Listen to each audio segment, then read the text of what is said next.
A educação, longe de ser um simples ato de transmissão de informações, configura-se como um fenômeno profundamente complexo e multifacetado, um verdadeiro microcosmo das aspirações, contradições e dinâmicas da sociedade humana. A sua natureza intricada reside no fato de que ela opera simultaneamente em múltiplas dimensões. É um processo individual de construção de conhecimento e subjetividade, uma prática social de reprodução e transformação cultural, uma instituição política central para a organização e o projeto de futuro de qualquer nação. Tentar apreendê-la por uma única perspectiva, seja a psicológica, a sociológica ou a filosófica, é como observar um diamante sob uma única fonte de luz. Percebe-se um brilho, mas perde-se por completo a riqueza de suas facetas e o jogo de cores que só emerge quando iluminado de diferentes ângulos. Essa complexidade exige, portanto, um olhar interdisciplinar. A educação não possui saberes de outras áreas, mas é, ela própria, um campo de saberes interdisciplinares por essência. Ela constitui um território fértil onde a filosofia questiona seus fins e sentidos últimos, a história desvela suas tradições e rupturas, a sociologia desnuda suas funções sociais, sejam de emancipação ou de conservação, e a psicologia ilumina os intricados mecanismos de desenvolvimento e aprendizagem do ser humano. Esses saberes não se justapõem de forma estanque, pelo contrário, entrelaçam-se de maneira dinâmica e indissociável, tecendo a urdidura que compõe o tecido educacional. E é nesse diálogo constante entre disciplinas que se forja uma compreensão mais robusta e menos ingênua do ato educativo. Desse entrelaçamento teórico emerge a relação simbiótica entre teoria e prática, o pragma e a praxis. A teoria sem a prática corre o risco de se tornar um exercício de abstração estéril, descolado da realidade pulsante das salas de aula. Já a prática, por sua vez, se ela for desprovida de uma fundamentação teórica consistente, ela pode degenerar em um tecnicismo cego, ou seja, um fazer por fazer que se perde em um mar de atividades sem direção ou significado pedagógico mais profundo e relevante. O que se almeja e o que este vídeo procura ilustrar é a união dialética entre ambas.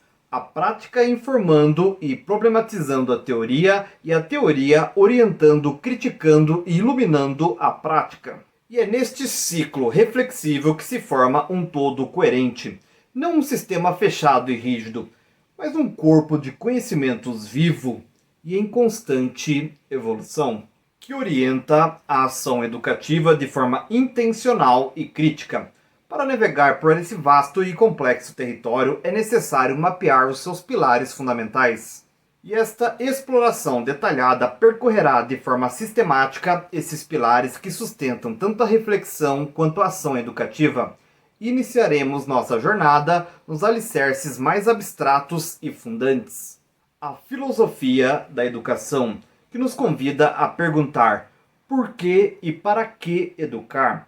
E a partir desse ponto de partida essencial, desceremos aos níveis de concretude progressiva, passaremos pela história que contextualiza, pela sociologia e psicologia que explicam as relações e os processos, adentraremos as teorias pedagógicas e a didática que traduzem intenções em métodos e, finalmente, chegaremos às práticas pedagógicas mais específicas e contemporâneas. Da inclusão ao uso de tecnologias, da gestão democrática à educação para os direitos humanos, cada um desses elementos constitui uma peça vital no quebra-cabeça da formação integral do educador e na compreensão da educação como uma força poderosa de transformação tanto individual quanto social. E o nosso primeiro tópico é a filosofia da educação. Vale a pena a gente dar uma parada para pensar em algo que está por trás de tudo que acontece na escola, que é a filosofia da educação. Ela é tipo a base do prédio educacional, o que dá sentido ao que a gente aprende e ensina. E olha só, Ela não se preocupa em como ensinar, mas em por que ensinar e para que educar. Ela nos faz refletir sobre os objetivos da educação, sobre o que é conhecimento, quem é o ser humano e que sociedade queremos construir. Sem essa reflexão, a escola vira só um lugar de repetir coisas sem questionar nada. E são vários os pensadores que ajudaram a gente a entender isso melhor. Começamos por Platão e o seu idealismo. Para ele, educar é guiar a pessoa do mundo das sombras, ou seja, partir da opinião para a luz do conhecimento verdadeiro. O professor age como um parceiro que ajuda a trazer essa verdade à tona. E temos também Aristóteles e o seu realismo. Aqui o aprendizado vem da experiência e da observação do mundo real. A educação precisa desenvolver razão, emoções e corpo, formando pessoas capazes de viver bem e em comunidade. E temos um autor mais contemporâneo, que é o John Dewey, e o pragmatismo. Dewey dizia que aprender é viver, e a escola deve ser uma mini-sociedade, onde se aprende resolvendo problemas reais e participando de decisões em conjunto. E temos também a escola nova, com Piaget, Freinet, Montessori, onde o foco é o aluno, que aprende de forma ativa, explorando, descobrindo e respeitando o seu ritmo natural. Temos a teoria crítica, com Adorno e Horkheim. A educação não é neutra, muitas vezes ela reproduz desigualdades e o objetivo é formar pessoas críticas, capazes de questionar a realidade e enxergar as ideologias por trás das coisas. E temos um autor clássico brasileiro, que é o Paulo Freire, e a filosofia da libertação. Aqui entra uma contribuição brasileira incrível. Para Freire, educar é um ato político e de diálogo. O aluno precisa aprender a ler o mundo e transformá-lo, tornando-se consciente e capaz de agir sobre a sua própria realidade. E então, resumindo, a filosofia da educação dá sentido ao que fazemos na escola. Ensinar não é só passar conteúdo, é formar pessoas, refletir sobre valores e preparar cidadãos que vão agir no mundo. E isso se conecta diretamente com os temas seguintes, porque quando a gente entende por que e para que educamos, conseguimos aplicar essas ideias de forma prática na sala de aula, no nosso dia a dia e nas escolhas que fazemos como sociedade. E o nosso segundo tópico é a história da educação. E agora, galera, vamos mergulhar na história da educação. Esse tema é super importante porque ele nos ajuda a entender como que as ideias, as instituições e as práticas de ensino foram mudando ao longo do tempo.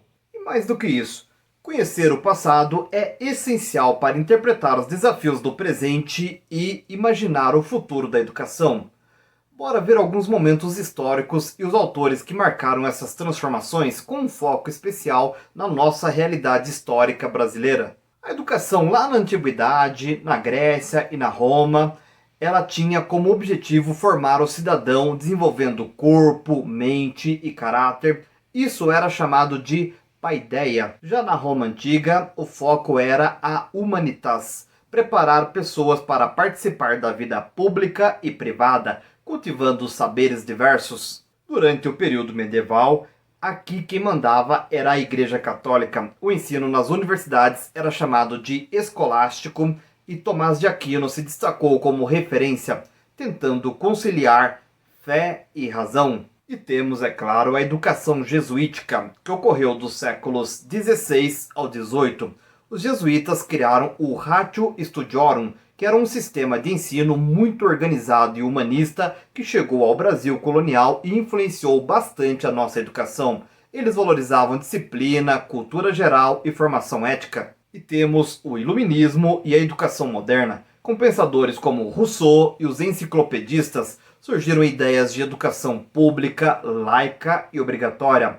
A educação passou a ser vista como um instrumento de transformação social e de desenvolvimento da cidadania. Vamos falar um pouco então da história da educação no Brasil. No Brasil temos dois autores que são fundamentais, Demerval Saviani e Maria Lúcia de Arruda Aranha. Esses autores analisam toda a trajetória educacional brasileira. A gente passa pela exclusão no período colonial, pelas reformas pombalinas, pelo surgimento das escolas profissionais e pelas lutas pela escola pública na República. Eles mostram como que a educação no Brasil sempre esteve ligada à sociedade e aos desafios de cada época. Por que, afinal de contas, isso é importante? Porque estudar a história da educação nos ajuda a entender que os modelos de ensino são produtos do seu tempo, influenciados por políticas, por economias e por culturas. Evita que a gente cometa erros do passado e oferece repertório para superar problemas históricos como a exclusão e a elitização da educação.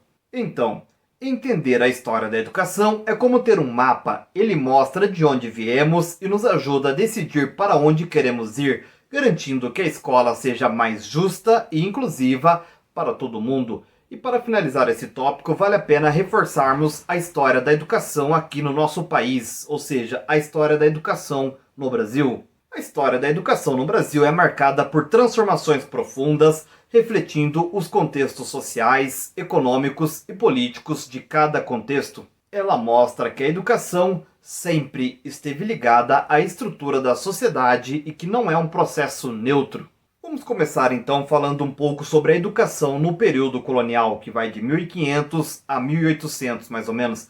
No início da colonização, a educação era mínima e tinha objetivos claros, que era catequizar os indígenas e formar mão de obra para o sistema colonial. A Igreja Católica, principalmente com os jesuítas, foi a principal responsável pela educação. Eles criaram escolas e colégios com o Ratio Studiorum como referência metodológica que valorizava a disciplina, formação ética e cultura geral. Essa educação era elitista, voltada para filhos de famílias europeias ou indígenas convertidos e tinha forte caráter religioso. E temos um segundo período que é das reformas Pombalina, que vai de 1759 a 1808, com a expulsão dos jesuítas por Sebastião José de Carvalho e Melo, que era o Marquês de Pombal, reformou-se a educação colonial. Ele criou escolas públicas, mas com foco na formação de funcionários do Estado, enfatizando matemática, ciências e administração. A educação continuou restrita a elites, mas começou a assumir um caráter mais laico e administrativo. E temos um terceiro período, que é o período imperial, que vai de 1822 a 1889. Durante esse período imperial, surgem os primeiros esforços para organizar a educação pública, mas ainda muito limitada. A educação era elitista, com poucas escolas e ensino voltado principalmente para filhos de famílias abastadas. No final do século XIX, com a Lei do Ensino Primário, que é a Lei Visconde de Cairu, de 1827, houve a tentativa de criar escolas primárias públicas, mas a implementação era desigual e fragmentada. Temos um quarto período, que é o da República Velha, de 1889 a 1930. Com a proclamação da República, há um movimento para expandir a educação e torná-la um instrumento de modernização. A educação pública começa a se organizar em níveis, como o primário, o secundário, e a formação de professores se profissionaliza. No entanto, grande parte da população, principalmente nas zonas rurais e entre negros libertos, ainda permanecia excluída. E temos um quinto período, que é da Era Vargas, que vai de 1930 a 1945. Getúlio Vargas buscou modernizar o país e a educação foi usada como instrumento de integração nacional e de formação de mão de obra para a industrialização. Cria-se então o Ministério da Educação e Saúde Pública, fortalecendo políticas educacionais, mas a educação ainda era centralizada e controlada pelo Estado, com um forte caráter autoritário. Temos um sexto período, que é o período democrático, que vai de 1945 a 1964. Após a queda de Vargas, houve tentativas de democratização e expansão da educação. Foram criadas novas universidades e escolas técnicas e o ensino primário começou a alcançar mais camadas sociais. Ainda assim, desigualdades regionais e sociais permaneciam extremamente grandes. Temos um sétimo período, que foi da ditadura civil-militar, que vai de 1964 a 1985, onde a educação passou por reformas profundas, mas com forte controle ideológico. A reforma educacional de 1961 e depois A Lei de Diretrizes e Bases da Educação Nacional LDB de 1971 estruturou níveis de ensino e introduziu novos currículos voltados à formação técnica e profissional, com foco no mercado de trabalho e na centralização do poder educacional. A educação continuava marcada pela elitização e pela exclusão social. E temos um oitavo período, que é o da redemocratização e da Constituição de 1988.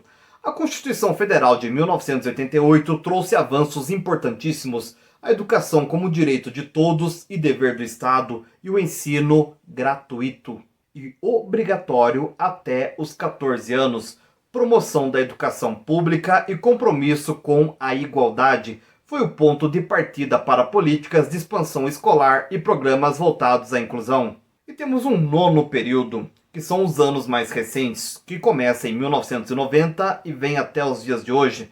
A partir dos anos 1990, surgem políticas como o Fundef, o Fundeb, programas de alfabetização e expansão do ensino médio e técnico.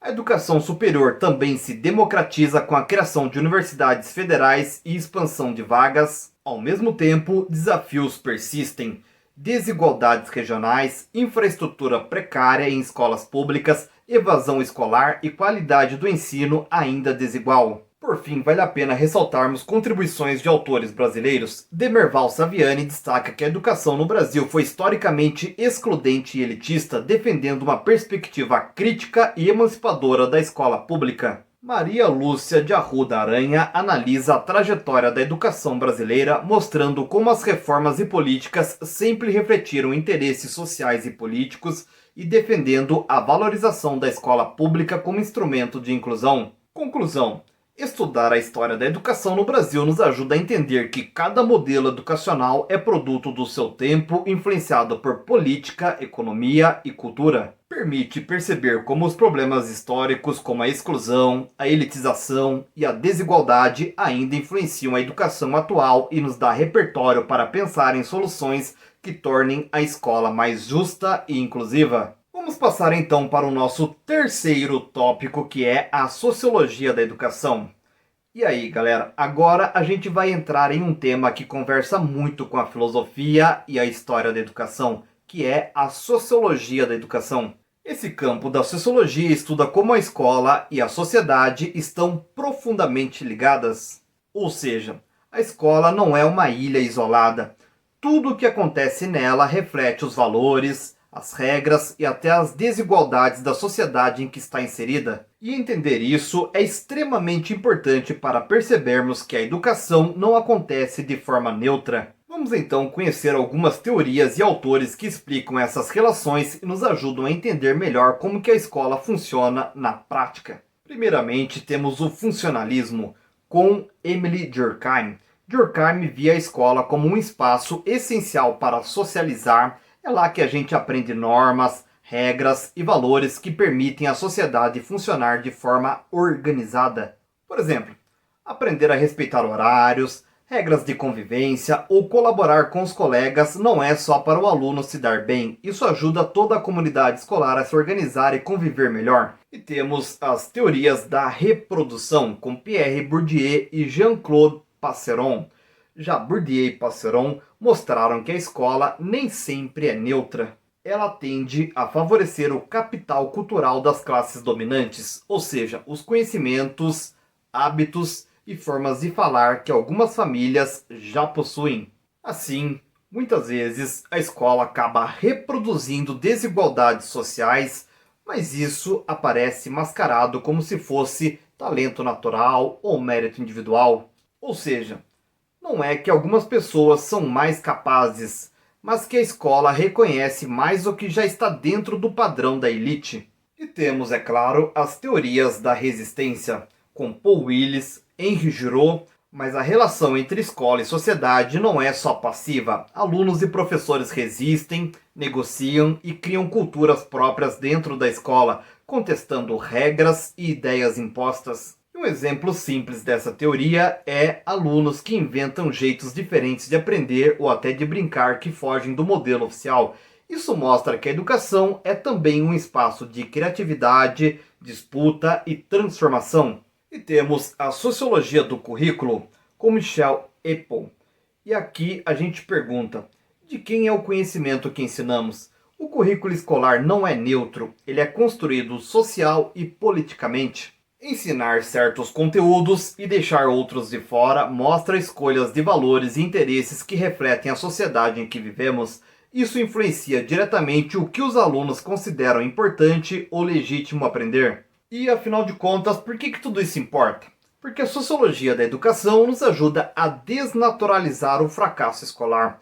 A escola não é só um lugar onde uns são bons e outros são ruins. Muitas vezes, as dificuldades refletem desigualdades sociais, condições econômicas, culturais e políticas que vão muito além da sala de aula.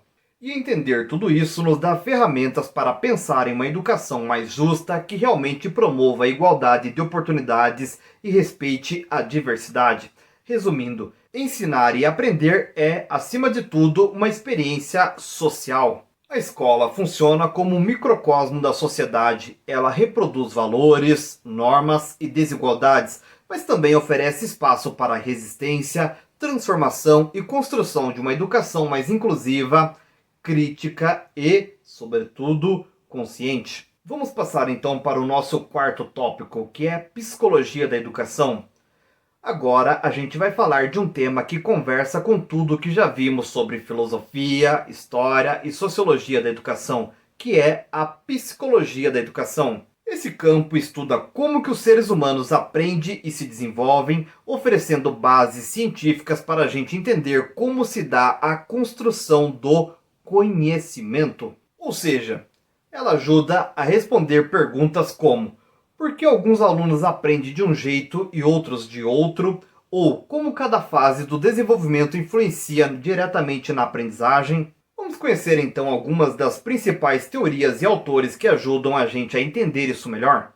E para começar, precisamos falar do behaviorismo, de B.F. Skinner. O foco aqui é nos comportamentos que a gente consegue observar. Aprender, segundo o behaviorismo, é uma questão de estímulos e reforços. Se você recebe recompensas ao fazer algo certo, tende a repetir aquilo. E essa ideia influenciou bastante as chamadas metodologias de instrução programada, que estruturam o ensino em passos claros, com reforços constantes. E temos também o construtivismo de Jean Piaget. Para Piaget, a criança não é um recipiente vazio. Ela constrói ativamente o seu próprio conhecimento ao interagir com o mundo. Ele descreveu estágios cognitivos sequenciais como o sensório-motor, o pré-operatório, o operatório concreto e o operatório formal. Cada fase tem características próprias que influenciam o que e como a criança aprende. Por exemplo, uma criança no estágio pré-operatório ainda pensa de forma mais concreta, enquanto no operatório formal já consegue lidar com abstrações. E temos o socio-interacionismo de Lev Vygotsky. Vygotsky trouxe uma ideia muito importante: aprender é também um processo social. A interação com outras pessoas e a cultura é extremamente fundamental. Ele introduziu uma ideia de zona de desenvolvimento proximal, que é a distância entre o que a criança consegue fazer sozinha e o que consegue com a ajuda de alguém mais experiente. Ou seja, o aprendizado acontece muito quando o professor ou colegas orientam a criança, oferecendo suporte. E temos também a teoria histórico-cultural. Com Vygotsky e seguidores, essa teoria amplia o socio-interacionismo, mostrando como instrumentos psicológicos, especialmente a linguagem, mediam a relação entre o sujeito e o mundo. A linguagem, nesse sentido, não é só comunicação, é uma ferramenta de pensamento e aprendizado. E temos também a teoria da aprendizagem significativa, com David Alsubel.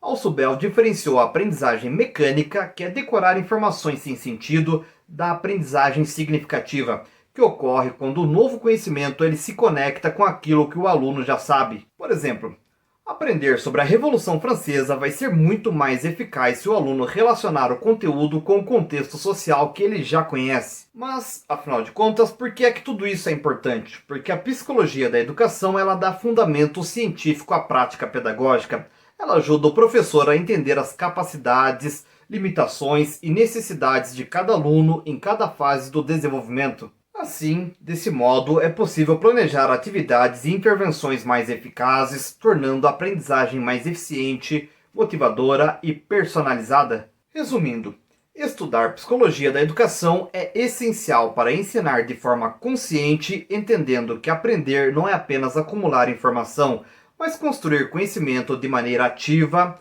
social e significativa. Vamos passar então para o nosso quinto item, que são as teorias pedagógicas. Agora, a gente vai falar de um tema que está diretamente ligado à prática de quem ensina, que são as teorias pedagógicas. Basicamente, são conjuntos de ideias que organizam conhecimento sobre educação, ensino e aprendizagem, ajudando o professor a tomar decisões na prática. Elas funcionam como um mapa, orientando objetivos, métodos e a relação com os alunos.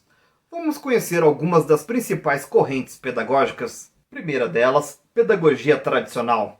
Aqui o foco está no professor e na transmissão do conhecimento acumulado ao longo do tempo. O método é expositivo, ou seja, o professor fala e o aluno recebe. É como se o estudante fosse um recipiente que precisa ser preenchido com informações. Por exemplo, aulas de história com muita exposição oral e memorização de datas e fatos. E temos a pedagogia renovada ou escola nova. Essa corrente desloca o foco para o aluno, valorizando as suas atividades, interesses e experiências.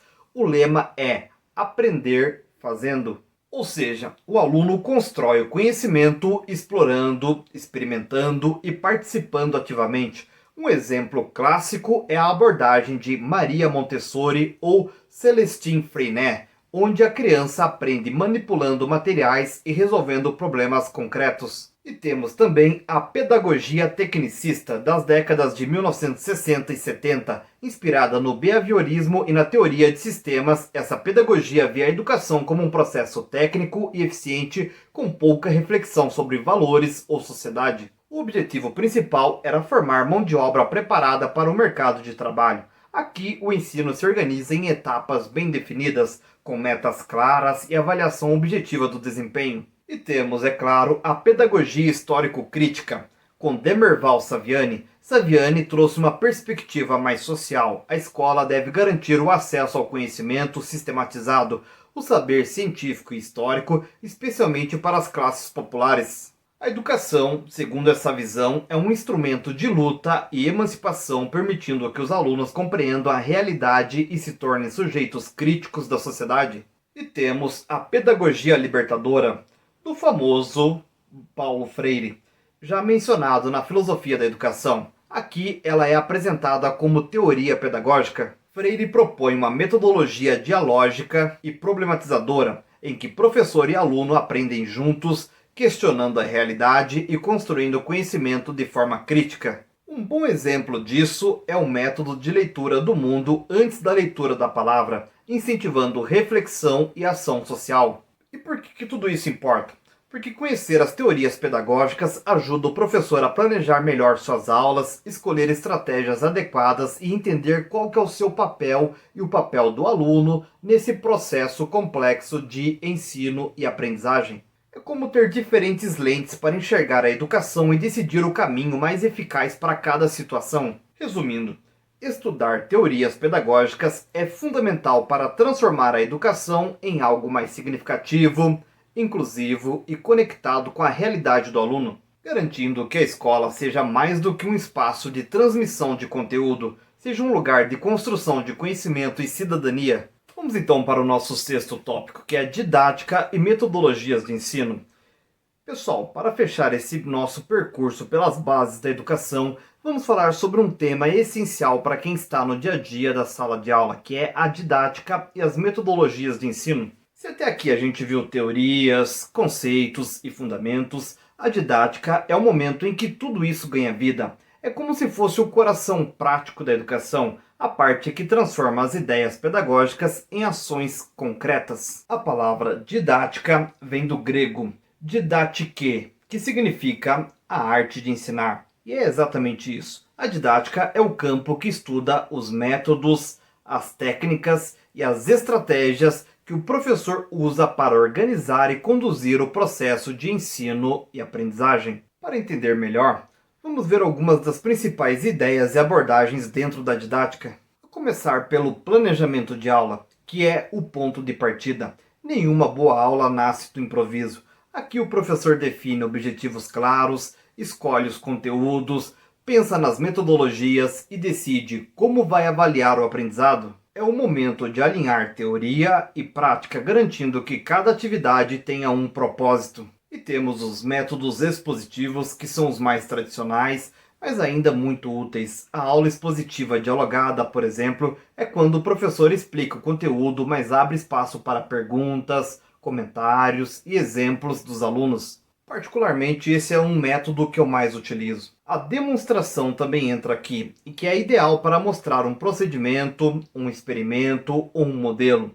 Temos métodos ativos, onde aqui o aluno passa a ser protagonista. São estratégias que colocam o estudante para pensar, resolver, criar e se envolver de verdade com o conteúdo. Exemplos disso são a aprendizagem baseada em problemas, ABP, onde se aprende resolvendo situações reais, a sala de aula invertida, em que o aluno estuda o conteúdo em casa e usa o tempo da aula para discutir e aplicar, os estudos de caso, que simulam desafios do mundo real, e o método de projetos de William Kilpatrick, que integra várias disciplinas em torno de um objetivo prático. Temos trabalho em grupo e cooperativo. Aprender junto é uma das formas mais ricas de aprender. O trabalho em grupo desenvolve habilidades sociais, empatia, diálogo e cooperação, além de estimular o pensamento coletivo e, é claro, a troca de ideias. Temos metodologias diferenciadas. A boa didática reconhece que cada aluno aprende de um jeito e em um ritmo diferente.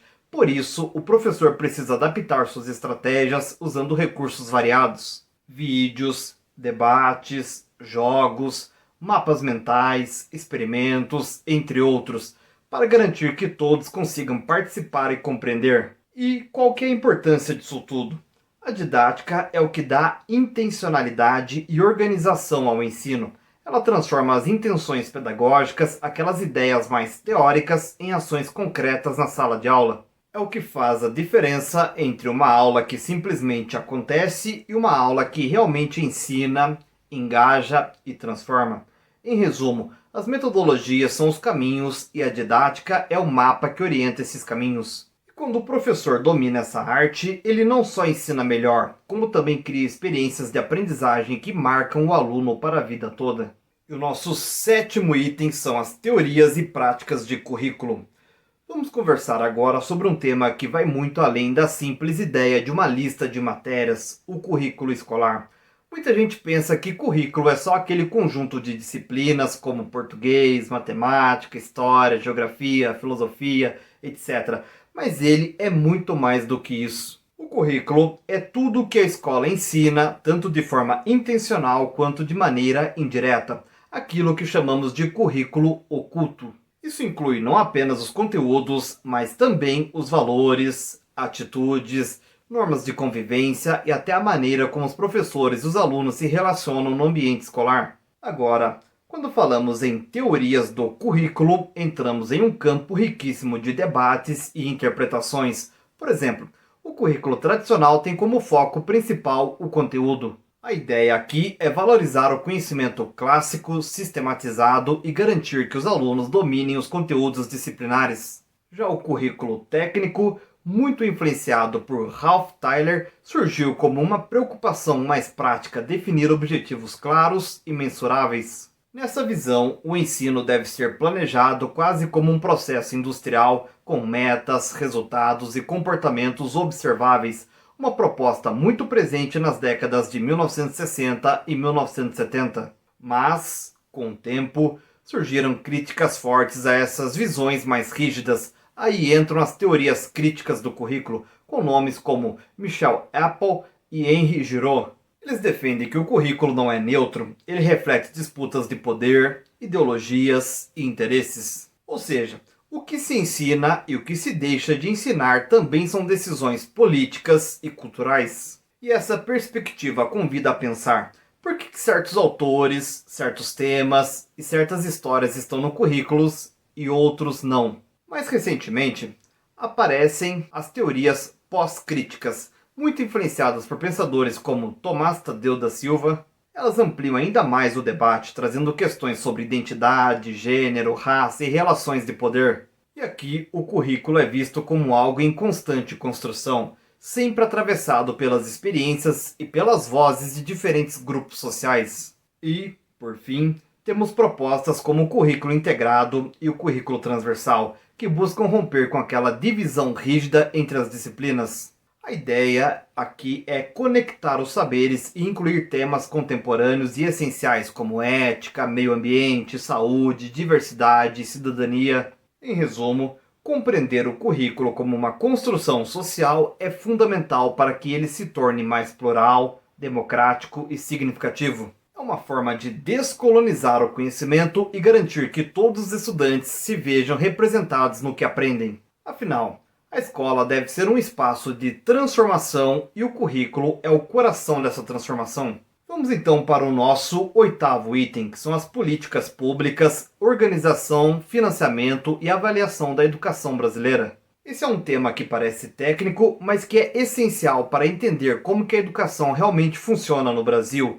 As políticas públicas, a organização, o financiamento e a avaliação da educação são fundamentais para entendermos o funcionamento da educação no nosso país. Em outras palavras, é aqui que o direito à educação, garantido por lei, se transforma em realidade por meio das ações do Estado. Para começar, vamos lembrar da base legal que sustenta tudo isso, que é a Constituição Federal de 1988, que foi o grande marco, porque ela reconhece a educação como um direito de todos e um dever do Estado e da família. E depois dela veio a Lei de Diretrizes e Bases da Educação Nacional, a nossa famosa LDB, que é a Lei número 9.394/1996, que organiza todo o sistema educacional brasileiro, define níveis, modalidades, princípios e responsabilidades. E para garantir metas e estratégias de longo prazo, temos o Plano Nacional de Educação, o PNE, que funciona como um guia de planejamento para o país,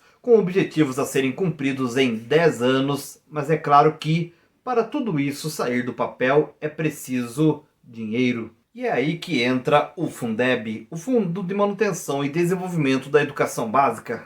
Ele é o principal instrumento de financiamento da educação pública, redistribuindo recursos entre estados e municípios de forma mais justa para tentar reduzir as desigualdades regionais. Sem o Fundeb, muitas escolas simplesmente não teriam condições mínimas de funcionar. E um outro ponto extremamente importante é a avaliação educacional. No Brasil temos sistemas como o SAEB, que é o Sistema Nacional de Avaliação da Educação Básica, a Prova Brasil e o Enem. E esses instrumentos servem para medir o desempenho dos alunos e diagnosticar a qualidade do ensino oferecido em todo o país. E o objetivo é identificar onde estão os problemas e ajudar a formular políticas mais eficazes, embora, claro, essas avaliações também levantam debates sobre o que realmente deve ser medido na educação.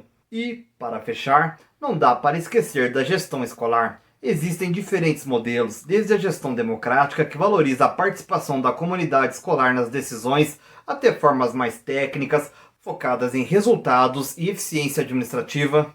Além disso, o sistema educacional brasileiro é dividido entre União, estados e municípios, cada um com suas funções e responsabilidades. Compreender esse conjunto, leis, financiamento, avaliação e gestão é fundamental para qualquer educador. Isso permite entender o macro contexto da educação, participar de forma crítica dos debates sobre o uso dos recursos e avaliar as políticas públicas com mais consciência. No fim das contas, entender como que o sistema funciona é o primeiro passo para transformá-lo e garantir que o direito à educação se realize de forma plena e justa para todos. E o nosso 9º item é metodologia de pesquisa em educação e ensino. A pesquisa é o motor do avanço do conhecimento educacional. Ela fornece evidências para a melhoria da prática e a formulação de políticas, um tema que, à primeira vista, pode parecer meio distante da sala de aula, mas que, na verdade, está totalmente ligado ao nosso dia a dia como educadores, que é a metodologia de pesquisa em educação e ensino. É ela que permite que a gente compreenda melhor os processos de aprendizagem, descubra novas estratégias de ensino e, principalmente, melhore a prática pedagógica com base em evidências. A pesquisa é o motor do avanço do conhecimento educacional. Ela ajuda a transformar achismos em conhecimento científico e práticas isoladas em referências que podem inspirar outras escolas e outros professores. Por meio dela, conseguimos entender o que realmente funciona, o que precisa ser repensado e quais caminhos podem tornar a educação mais justa e eficaz. Existem várias formas de pesquisar em educação e cada uma tem suas características. A pesquisa quantitativa, por exemplo, trabalha com números e dados estatísticos. Ela busca padrões e generalizações usando questionários, testes e gráficos para entender fenômenos em larga escala, como o desempenho dos alunos em determinadas regiões ou os efeitos de uma política pública. Já a pesquisa qualitativa, ela vai por outro caminho. Ela se aprofunda na realidade, ela tenta compreender os significados por trás das ações e das experiências das pessoas. E aqui entram as entrevistas, a observação participante e os estudos de caso, que ajudam a entender a escola e o processo educativo em toda a sua complexidade, sem reduzir tudo a números. Tem também a pesquisação, que é uma das mais interessantes para quem está na escola. Nesse tipo de pesquisa, o próprio professor investiga sua prática com o objetivo de transformá-la. É como se ele se tornasse um pesquisador de si mesmo, observando o que dá certo,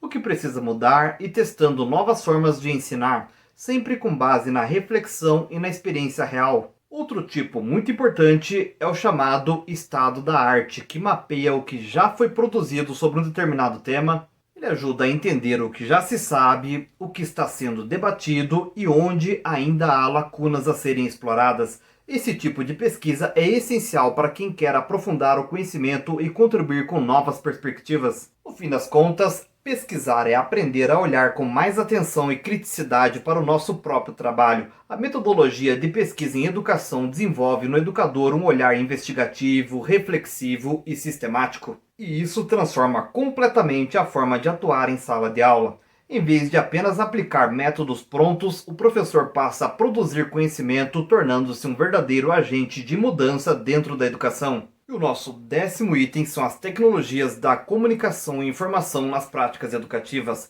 um tema que está super presente no nosso dia a dia, dentro e fora da escola. São as tecnologias da informação e comunicação, ou simplesmente TICs, nas práticas educativas. Esse assunto é essencial para entender como que a tecnologia vem transformando o modo como a gente ensina, aprende e se relaciona com o conhecimento. Quando a gente fala em integrar as TICs à educação, não é só sobre usar computador ou celular em sala, é sobre repensar o jeito de ensinar e aprender no mundo que é cada vez mais digital. A escola, que antes era o principal espaço de acesso ao saber, hoje divide esse papel com a internet, com as redes sociais, com os jogos e com as plataformas online, e isso muda tudo, muda a linguagem, os interesses e até o ritmo dos alunos. Um dos grandes temas aqui é a educação à distância, que é a famosa educação EAD. Ela ganhou força nos últimos anos, especialmente depois da pandemia, e trouxe novos desafios e possibilidades. A educação à distância permite que o ensino chegue a lugares e pessoas que antes tinham dificuldade de acesso à escola, mas também exige autonomia,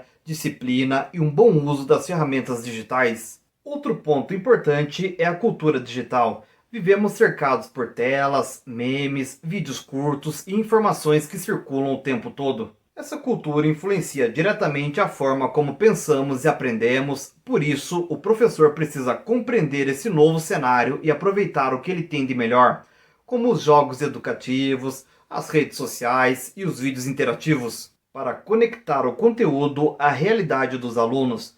Mas para que essa relação com a tecnologia seja realmente produtiva, é preciso desenvolver o letramento digital. Isso vai muito além de saber usar um aplicativo ou ligar o computador. Ser letrado digitalmente significa usar a tecnologia de maneira crítica, criativa e responsável. Saber analisar informações, reconhecer fake news, produzir conteúdo e entender os impactos éticos e sociais do mundo digital. E é aí que entram as metodologias ativas com TIC, que são as tecnologias de informação e comunicação, que propõem uma aprendizagem mais participativa e colaborativa. Em vez de o aluno ser apenas espectador, ele passa a ser autor. Aplicativos, plataformas e recursos interativos podem ser usados para criar vídeos, podcasts, blogs e até projetos coletivos, tornando o aprendizado mais dinâmico e conectado ao cotidiano. No fim das contas, integrar tecnologia à educação não é simplesmente passar o conteúdo do quadro para a tela.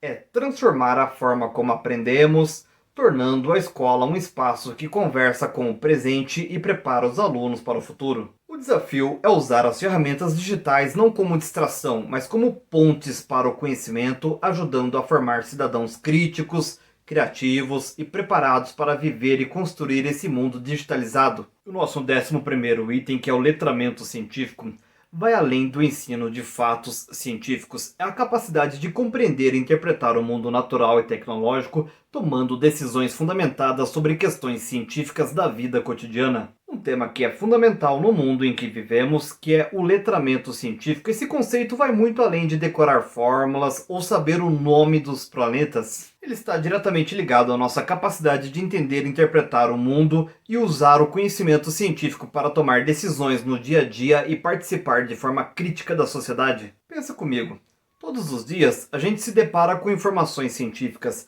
notícias sobre vacina, mudanças climáticas, energia limpa, inteligência artificial, aquecimento global, globalização, etc. Ser letrado cientificamente é saber interpretar essas informações, questionar o que é verdadeiro, o que é exagero e o que é simplesmente fake news. O letramento científico envolve 3 grandes dimensões. A primeira é a compreensão de conceitos científicos básicos, entender ideias como gravidade, evolução, ecossistema, energia ou célula, por exemplo. Não para virar cientista, mas para conseguir dialogar com o mundo e compreender os fenômenos à nossa volta. E a segunda é entender a natureza da ciência, ou seja, perceber que a ciência não é um conjunto de verdades absolutas, mas um processo de investigação. Ela é feita por pessoas com métodos específicos, hipóteses, testes e limitações. Isso ajuda a desenvolver uma visão mais crítica e realista da produção do conhecimento.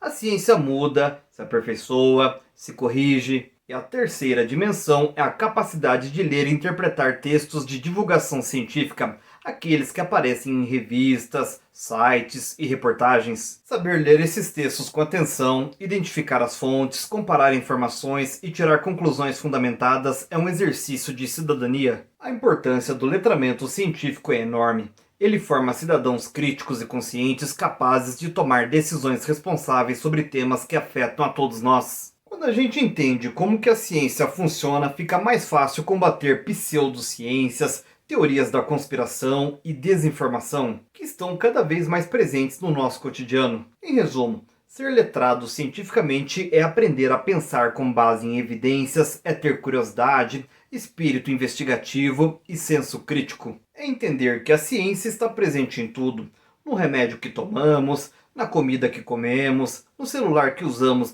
o tempo todo, diariamente. Quanto mais a gente compreende esse universo, mais preparado estamos para viver e transformar o mundo com responsabilidade e consciência. O 12º item é educação especial e inclusiva, e trata do direito de todos os alunos, com ou sem deficiência, de aprenderem junto na mesma escola de ensino regular. Um tema muito importante e que está no centro do debate sobre justiça e igualdade na educação, que é a educação especial e inclusiva. Esse assunto vai além de pensar apenas nos alunos com deficiência. Ele trata do direito de todos aprenderem juntos, convivendo e crescendo num mesmo espaço, com respeito e oportunidades iguais. Quando a gente fala em inclusão, estamos falando de um processo que busca adaptar a escola e não o aluno. Ou seja, não é o estudante que precisa se encaixar no sistema, mas o sistema que precisa se transformar, se adaptar para acolher a diversidade. E esse processo inclui rever práticas pedagógicas, metodologias, estruturas físicas e até atitudes dentro da comunidade escolar.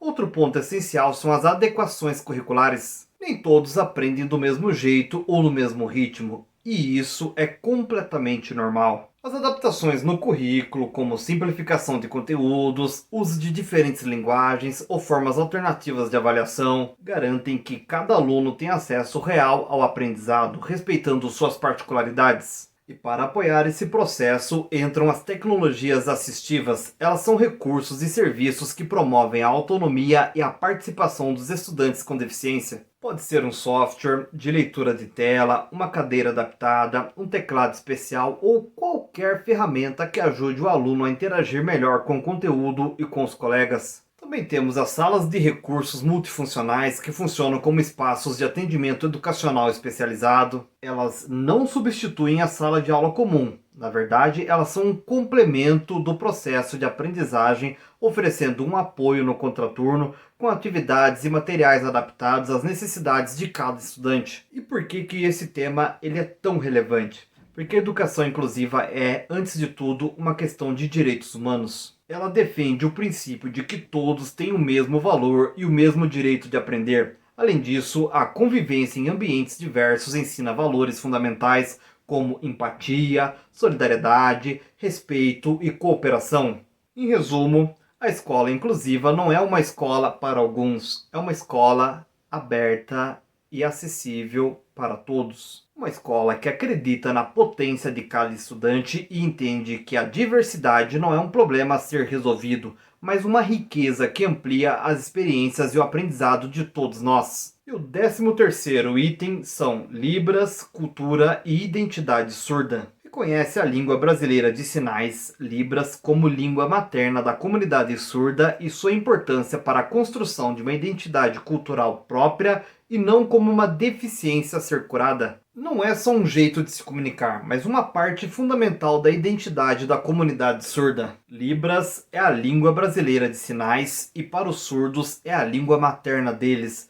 Isso significa que não é algo que precisa ser consertado ou curado. É uma língua de verdade, com regras, gramática própria e um jeito visual de se expressar que é único. Mas Libras vai além da língua. Ela é a porta de entrada para toda uma cultura surda. A cultura surda envolve valores, crenças, forma de se relacionar, maneiras de se divertir, histórias, artes e tudo aquilo que faz a comunidade surda se reconhecer como um grupo. Quando a gente entende isso, percebe que respeitar a Libras é também respeitar toda essa cultura. E no campo da educação existe a ideia de ensino bilíngue. Isso significa que a Libras é ensinada como a primeira língua, enquanto que o português escrito é aprendido como uma segunda língua. Essa abordagem é essencial porque aprender na própria língua garante que o surdo consiga desenvolver bem o pensamento, o raciocínio e a vida social. Ou seja, respeitar a Libras e a cultura surda não é só uma questão de inclusão, é também uma forma de garantir direitos, autonomia e dignidade para as pessoas surdas. A escola e a sociedade têm um papel gigante nisso, oferecendo educação de qualidade e oportunidades para que a língua e a cultura surda sejam valorizadas de verdade. E o nosso 14º item é Identidade e especificidades do trabalho docente. Aborda a profissão docente em suas múltiplas dimensões, sejam elas histórica, social, política ou subjetiva.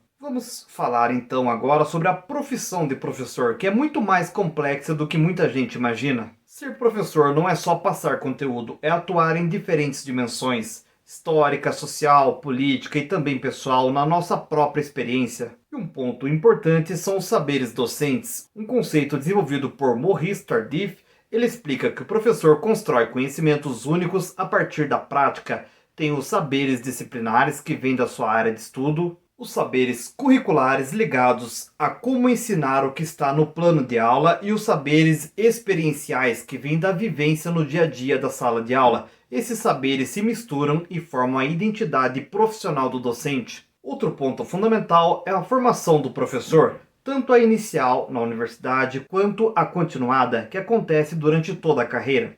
Isso garante que o professor esteja sempre aprendendo e se adaptando às mudanças na educação. E também não dá para esquecer das condições de trabalho e saúde do professor. Problemas como a síndrome de burnout, a violência simbólica no ambiente escolar podem afetar muito o bem-estar e a motivação. E reconhecer todos esses desafios é essencial para cuidar da saúde do professor e criar condições de trabalho mais justas. Por fim, Falar de profissionalização e valorização significa entender que ser professor é uma profissão que exige competência, dedicação e reflexão constante. Compreender essa complexidade ajuda a formar profissionais autônomos, críticos e com identidade fortalecida, capazes de transformar a educação e a vida dos alunos. E o nosso 15º item é planejamento e avaliação do ensino e da aprendizagem. São processos indissociáveis e contínuos que dão intencionalidade e permitem o ajuste da prática pedagógica. Essas duas coisas andam juntas na escola, planejamento e avaliação. Elas são processos que nunca acabam e que dão sentido a tudo que o professor faz. Sem planejamento, a aula fica no improviso. Sem avaliação, a gente não sabe se os alunos estão realmente aprendendo. Começando pelo planejamento.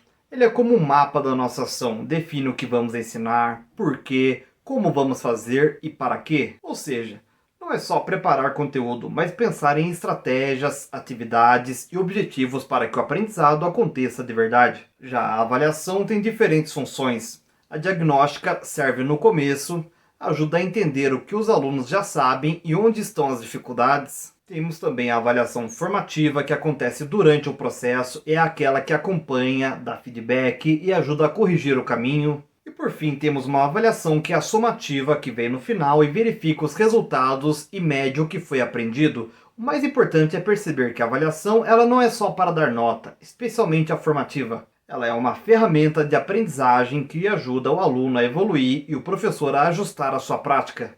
Quando o planejamento e a avaliação caminham juntos, o ensino deixa de ser aleatório e passa a ser uma ação reflexiva, consciente e eficiente, beneficiando todo mundo na sala de aula. E o nosso 16º item são práticas educativas para o processo de aprendizagem de crianças, adolescentes, jovens e adultos. Reconhece que os processos de aprendizagem e desenvolvimento são distintos em cada fase da vida, exigindo abordagens específicas. Cada etapa da vida exige um jeito diferente de aprender. Não dá para ensinar crianças, adolescentes ou adultos do mesmo jeito, porque cada grupo tem necessidades, interesses e formas de aprender próprias. Na educação infantil, por exemplo, o aprendizado acontece principalmente brincando, de forma lúdica, mexendo o corpo, interagindo com colegas e adultos. É nesse momento que a criança começa a explorar o mundo e desenvolver habilidades básicas. Nos anos iniciais, a atenção está na alfabetização e letramento. Aqui é importante consolidar a leitura e a escrita, mas também estimular a curiosidade e o gosto pelo aprendizado. Com os adolescentes, o foco muda. Eles estão construindo identidade, buscando autonomia e querem ter voz. Por isso, projetos, atividades em grupo e oportunidades de protagonismo juvenil fazem toda a diferença, tornando a aprendizagem mais significativa. Já na educação de jovens e adultos, que é a EJA, a ideia é valorizar os saberes que eles já têm, usando experiências de vida como ponto de partida. O currículo precisa ser flexível e contextualizado para que o que se ensina faça sentido na vida cotidiana dos estudantes. No fim das contas, respeitar as características de cada faixa etária é essencial, faz com que o ensino seja eficaz, interessante e motivador, ajudando cada estudante a se desenvolver de verdade, no seu ritmo e de forma significativa. E o nosso 17º item é planejamento, organização e gestão democrática educacional em espaço escolar e não escolar. Gestão democrática é um princípio constitucional que implica na participação de todos os segmentos, sejam eles professores, alunos, funcionários, pais e comunidade, nas decisões cotidianas da escola. Isso significa que todos têm voz e participação nas decisões, professores, alunos, funcionários, pais e a comunidade. Isso é a gestão democrática do ensino. Não é só o diretor que decide tudo. A ideia é que a escola funcione como um espaço coletivo onde todo mundo contribui. Alguns mecanismos ajudam nisso. O conselho escolar, que é a instância máxima para decisões importantes, o grêmio estudantil, que representa os alunos, e a associação de pais e mestres, que envolve a família nesse processo. Outro ponto essencial é o projeto político-pedagógico, o PPP, que deve ser construído de forma coletiva, com a participação de todos para orientar como a escola vai atuar. Mas gestão democrática não se limita à escola, Também acontece em espaços não escolares, como ONGs, empresas, hospitais e até presídios, onde a educação acontece de maneiras diferentes e exige participação de todos os envolvidos. A grande importância disso tudo é que a gestão democrática forma para a cidadania. Quando alunos e comunidade participam das decisões, a escola deixa de ser apenas um lugar de ensino e se torna um espaço de vivência dos valores democráticos, preparando os estudantes para atuar de forma consciente e responsável na sociedade. E o 18º item é implementação e avaliação de currículos, programas educacionais e projetivos político-pedagógicos. Vamos falar sobre como colocar em prática tudo o que a gente planejou no PPP e no currículo da escola. Não adianta só escrever um projeto bonito no papel se ele não se transforma em ações no dia a dia da sala de aula. O foco aqui é justamente transformar as intenções em realidade. Isso significa que o que foi decidido coletivamente precisa chegar na prática, nas aulas, nas atividades, nos projetos e até na forma como a escola se organiza. E, ao mesmo tempo, é fundamental avaliar constantemente se os objetivos estão sendo alcançados. Se algo não está funcionando, é hora de revisar e ajustar, sempre de forma coletiva. A grande importância disso é que evita que o PPP e o currículo virem uma letra morta, algo que só existe no papel. Quando bem implementados e avaliados, eles realmente orientam a vida da escola, dão sentido ao trabalho dos professores e fazem com que os alunos se beneficiem de uma educação planejada, coerente e eficaz.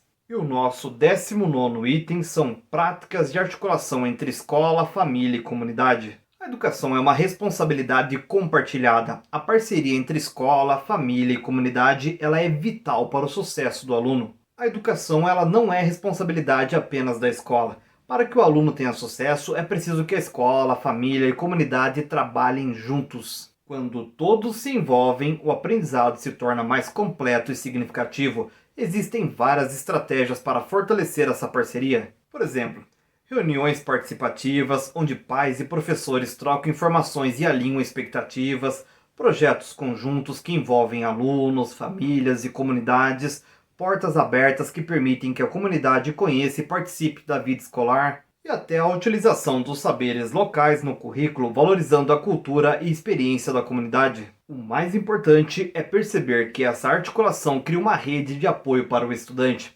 Ela ajuda a alinhar valores, expectativas e fortalece o aprendizado. Quando escola, família e comunidade caminham juntas, o processo educativo se torna mais rico, mais motivador e muito mais eficaz, formando alunos mais engajados e preparados para a vida. E o nosso 20º item são histórias e culturas africanas, afro-brasileiras e indígenas, que é um atendimento às leis número 10.639/03 e número 11.645/08, que tornaram obrigatório o ensino desta temática. A partir dessas leis, as histórias e culturas africanas, afro-brasileiras e indígenas se tornaram um componente obrigatório nos currículos escolares.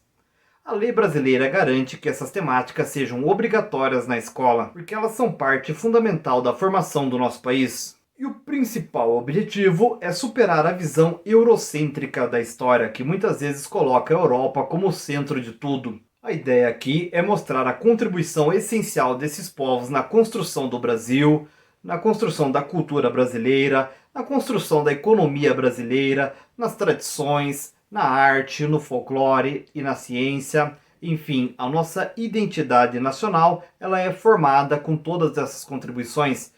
E ao fazer isso, também estamos combatendo o racismo e o preconceito, porque reconhecemos o valor e a importância de cada grupo. A importância de trabalhar essa temática na escola vai muito além do conteúdo. Ela promove uma educação antirracista que valoriza a diversidade e ensina que o respeito às diferenças é a base da nossa nação. Quando os estudantes conhecem e reconhecem essas histórias, eles se tornam mais conscientes, empáticos e preparados para viver numa sociedade plural e justa. E o 21º item é Educação, Inclusão e Direitos Humanos. A educação em direitos humanos, EDH, é um campo que visa formar sujeitos de direito conscientes de sua dignidade e da dos outros. Nessa área, a gente trabalha temas como cidadania, democracia, justiça social, tolerância e solidariedade. Mas não é só teoria.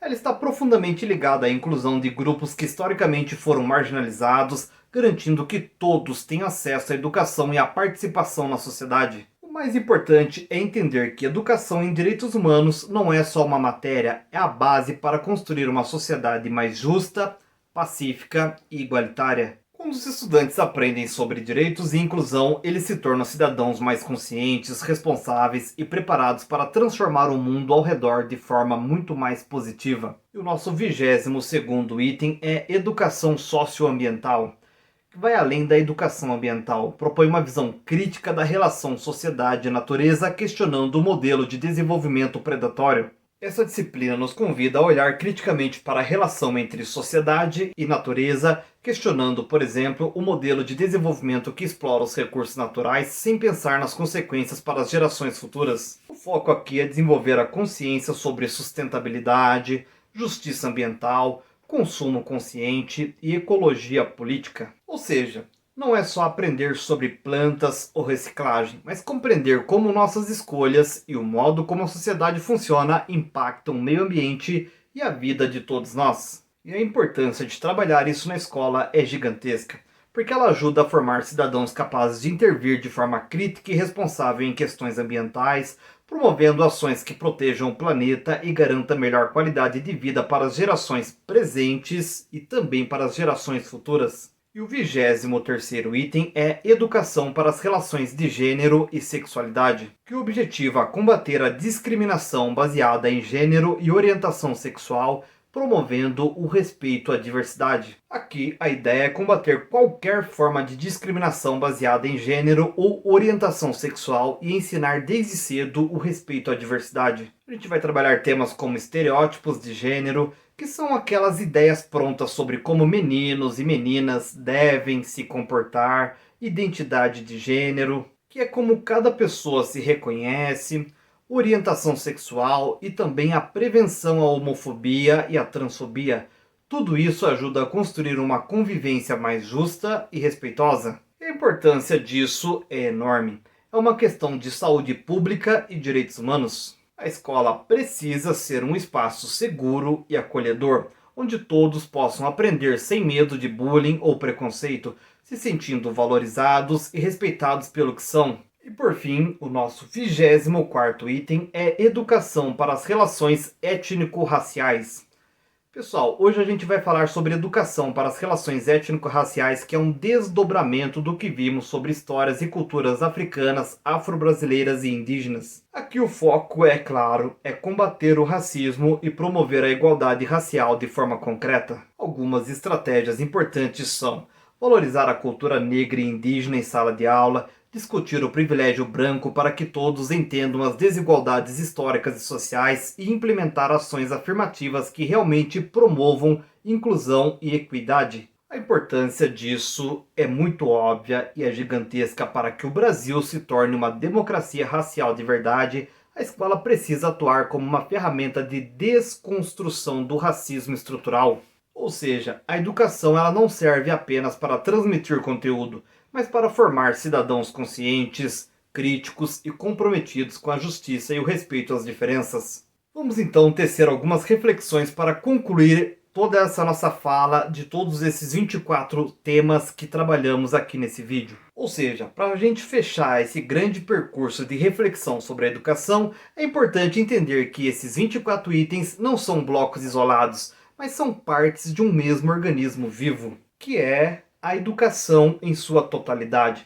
Cada tema, cada teoria e cada autor que a gente estudou se conecta e se completa, formando uma visão ampla, crítica e profundamente humana do ato de educar. O educador do século XXI precisa ser alguém capaz de transitar entre esses campos do saber, compreendendo que ensinar não é apenas transmitir conteúdo, mas formar pessoas e para o mundo. A filosofia nos ajuda a pensar o porquê da educação, a sua finalidade e o sentido de formar seres humanos livres, éticos e conscientes. A sociologia nos faz refletir em que tipo de sociedade educamos, revelando as desigualdades, os mecanismos de exclusão e as possibilidades de transformação social. Já a psicologia nos convida a compreender como se aprende, respeitando os ritmos, as emoções e as particularidades de cada aluno. O saber curricular e didático mostra o que e como ensinar, ajudando o professor a transformar o conhecimento em experiências de aprendizagem significativas. E amarrando tudo isso está o compromisso político e ético, o compromisso com uma educação inclusiva, democrática, antirracista, antissexista e socioambientalmente responsável. Ser professor hoje é muito mais do que dominar conteúdos, é ter consciência do papel social que a educação exerce, é perceber que cada aula é um ato político, um gesto de esperança e de resistência. A formação docente precisa ser sólida, mas também sensível, porque o verdadeiro educador é aquele que forma mentes críticas e corações conscientes, capazes de construir um mundo mais justo e humano. Dominar todas essas áreas não significa apenas acumular informações, e sim construir uma postura profissional reflexiva, ética e transformadora. É isso que faz a diferença entre ensinar e educar. Ensinar é passar o conteúdo, educar é tocar vidas, despertar curiosidades, provocar reflexões e inspirar mudanças. Em um mundo em constante transformação, o desafio do educador é gigantesco, mas também é um desafio muito bonito, porque educar é, no fundo, acreditar no futuro. E quem acredita no poder da educação acredita no poder de transformar o mundo. Comente o que você achou dessa videoaula. Eu sei que ficou muito longa, mas não teve jeito. Apesar de os conteúdos serem trabalhados de forma muito resumida, ainda assim o vídeo vai ficar muito longo. Se você gostou, deixa aquele like, comente. Se não é inscrito, inscreva-se no canal, compartilhe esse vídeo. Agradeço pela sua atenção se você chegou até aqui. Um grande abraço e tchau, tchau.